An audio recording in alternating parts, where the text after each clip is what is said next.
Assalamualaikum warahmatullahi wabarakatuh.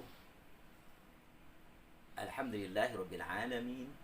Wassalatu wassalamu ala asrafil anbiya'i wal mursalin sayyidina wa maulana Muhammadin wa ala alihi wa sahbihi ajma'in, amma ba'd. Kaum muslimin rahimakumullah, berikut ini kita akan menjelaskan idgham yang kedua, yaitu idgham bila gunnah. Ini adalah sebaliknya, kebalikan daripada idgham yang pertama, yaitu idgham bihunnah. Ada huruf idgham yang didengungkan. Nah, idgham yang kedua adalah idgham bila gunnah. Bila gunnah tanpa mendengung. Jadi tetap diidghamkan tapi tanpa mendengung. Namanya idgham bila gunnah.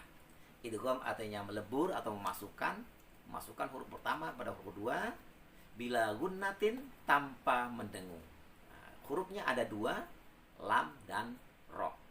Ketika ada nun mati atau tanwin bertemu dengan huruf lam dan ro, maka wajib hukumnya dibaca idgham bila gunnah, idgham tanpa mendengung. Kita coba bahas tentang contohnya. Adalah yang nun mati bertemu dengan huruf lam. Contohnya seperti min ladunhu, dibaca min ladunhu. Nah, ini tidak mendengung, tetapi tetap diidghamkan min ke lam, bertemu dengan lam jadi mil. Nah, tanpa mendengung. Jadi nggak boleh ditahan, nggak boleh miladunhu, tidak. Jadi hanya diidghamkan saja. Jadi miladun, miladunhu. Nah, itu contoh nun mati bertemu dengan huruf lam. Yang contoh yang idgham bila gunnah huruf yang pertama adalah ro, lam. Contohnya yang tanwin bertemu dengan huruf lam. Misalkan di dalam Al-Qur'an di surat Al-Baqarah ayat yang kedua,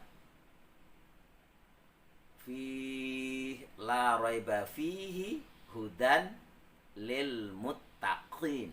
Nah, dibaca hudan bertemu dengan lam jadi hudal, ya, diidghamkan bila gunnah tanpa mendengung.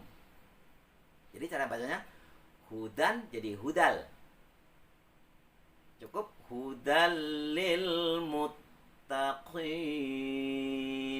tidak ditahan, ya. Kalau ditahan nanti jadi hudal, nggak boleh, ya. Nah, kalau diidgham bi gunnah itu memang wajib, artinya ditahan.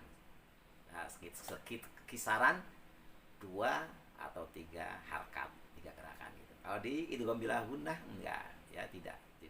Jadi hudal lil muttaqin, hudal lil muttaqin, hudal lil muttaqin. Ini agak mudah, ya, agak mudah kalau idgham bila gunnah. Tapi kalau idgham bi gunnah, kalau bacanya tidak ditahan maka kurang sempurna. Nah, berikutnya kita lanjutkan idgham bila gunnah yang huruf yang kedua adalah ro.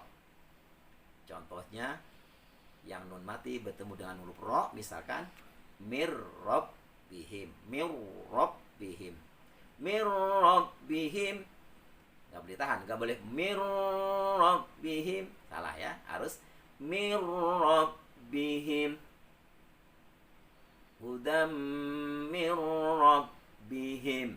Ya, ini di sini tidak ada kesempatan untuk mencari irama. Tapi kalau di idgham bi gunnah ada kesempatan mencari nada di situ. Nah, kemudian itu contoh yang nun mati. Sekarang contoh nun mati bertemu dengan ro.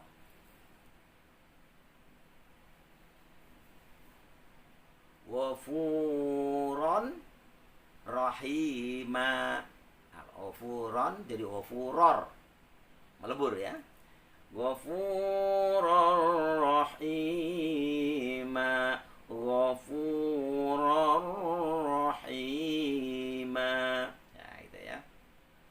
Nah, banyak contoh-contoh lagi di dalam Al-Qur'an. Jadi setiap kita membuka Al-Qur'an, pasti kita akan menemukan yang namanya nun mati dan tanwin. Tinggal bagaimana di situ ketemu dengan huruf apa gitu. Kalau bertemu dengan huruf halki yang 6 kemarin itu adalah itu nanti nun mati dan tanwin dibaca dengan jelas. Tetapi kalau nun mati dan tanwinnya bertemu dengan huruf yang 6 adalah huruf idgham yang sudah kita sebutkan tadi, yaitu di lafadz yan mulari, ya nun min waw dan lam ro. Nun mati bertemu dengan ro, contohnya mirrob bihim. Yang tanwin adalah ghafurur rahim. Jadi walaupun dilagukan tetap tidak bisa ya ditahan itu. Ghafurur rahim, tidak bisa ghafurur. Nah, itu nggak boleh. Jadi harus diidghamkan saja. Ghafurur rahim. Kayak tadi yang lam hudallil muttaqin dan lain sebagainya dan lain sebagainya. Itulah contoh idgham bila gunnah, yaitu tanpa mendengung. Mudah-mudahan sedikit penjelasan ini menjadikan pelajaran bagi kita agar supaya kita bisa membaca Al-Quran dengan dituangkan tentang tajwidnya, karena membaca Al-Quran dengan tajwid itu hukumnya adalah fardu ain, wajib per individu. Jadi kita sekalipun kita tidak tahu tentang hukum-hukumnya, tapi membacanya harus dengan tajwid. Mudah-mudahan bermanfaat. Wallahul muwafiq ila aqwamit thariq. Wassalamualaikum warahmatullahi wabarakatuh.